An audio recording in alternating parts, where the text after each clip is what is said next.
Hello everyone, welcome to अध्ययन अध्यापन। मैं निभा आप सभी का बहुत बहुत स्वागत करती हूँ और आशा करती हूँ कि आप सब सुखी होंगे, स्वस्थ होंगे।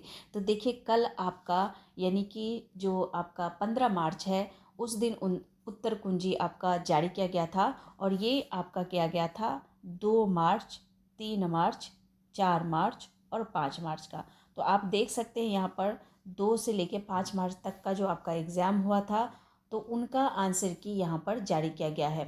लेकिन जिनका पेपर हुआ था आपका कब, 26, 27, 28, 29 फरवरी और साथ ही 1 और 6 मार्च का जिनका भी पेपर हुआ था, उनका यहाँ पर आंसर की जारी नहीं किया गया है।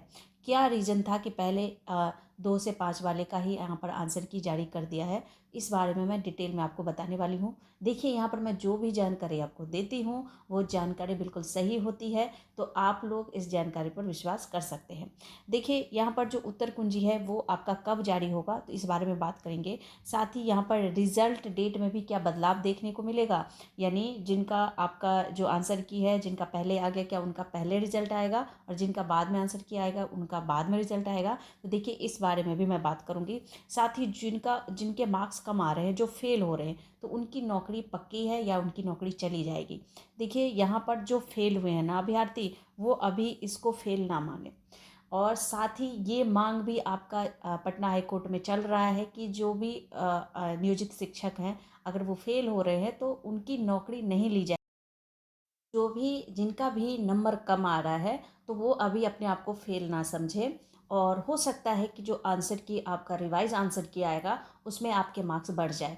तो आपकी नौकरी अभी नहीं जा रही है, इस बारे में कोई ऐसी जानकारी नहीं कि आपकी नौकरी चली जाएगी। यहाँ पर उल्टा आप लोगों के लिए आपके पक्ष में ही बात रखी जा रही है कि आपकी जो नौकरी है, अगर आप फेल भी होते हैं तब भी आपकी नौकरी बनी रहे। देखिए, बाकी बातों पर हम अभी चर्चा कर लेते हैं, तो चलिए हम लोग एक एक करके सारी जानकारी प्राप्त करते हैं।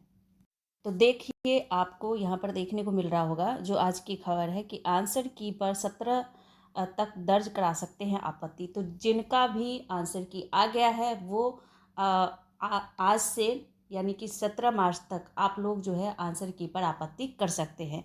तो यहाँ पर आपको पता ही है, आपको bscbsakshamta.com वेबसाइट पर जाना है, जहाँ पर आपको लिखा हुआ है कि प्रश्न के लिए आपत्ति वाले जो लिंक है वो मैं वहाँ पर अभी भी जाऊँगी। और जिनको भी अपना आंसर की डाउनलोड करने में दिक्कत आ रही है, तो जिनको समझ नहीं आया है, वो मैं फिर से एक बार आपको बता दूंगी।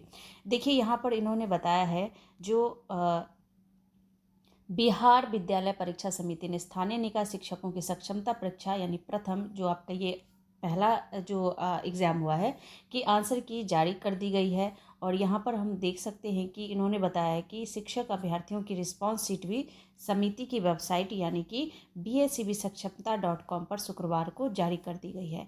अब यहाँ पर इन्होंने ये भी बताया है कि जो आपका बाकी का है, जिनका अभी तक आंसर की नहीं आया है, उनके बारे में भी इन्होंने बताया है कि आंसर की पर 17 मार्च तक ऑनलाइन दर्ज कराई जा सकती है और आपत्ति दर्ज करने के लिए संबंधित अभ्यर्थियों को प्रति 50 रुपये जो है रुपये का भुगतान करना होगा। परीक्षा समिति ने कहा है कि 2 से 5 मार्च तक आयोजित परीक्षा का जो यहाँ पर आंसर की है वही यहाँ पर अपलोड किया गया है। तो इन्होंने कहा है कि परीक्षा समिति ने कहा है कि 2 से 5 मार्च तक आयोजित परीक्षा की आंसर की व रिस्पॉन्स शीट अपलोड की गई है। शेष तिथियों पालियों में जो आयोजित परीक्षा का रिस्पॉन्स शीट है वो बाद में जारी की जाएगी। देखिए, अब आप लोग सोच रहे होंगे कि आपका पेपर तो पहले हो गया, तो फिर आपके जो यहाँ पर रिस्पॉन्स शीट है वो पहले देखने को क्यों नहीं मिला। तो यहाँ पर आपको पता है 26 तारीख का जो सेकंड शिफ्ट का एग्ज़ाम था वो आपका रद्द हुआ था। आई थिंक 26 का ही हुआ था और वो पेपर फिर बाद में आपका हुआ था। तो इस वजह से भी हो सकता है। और दूसरी बात ये कि त्रुटियां बहुत सारे शिफ्टों में अधिकतर क्वेश्चन में देखा गया है।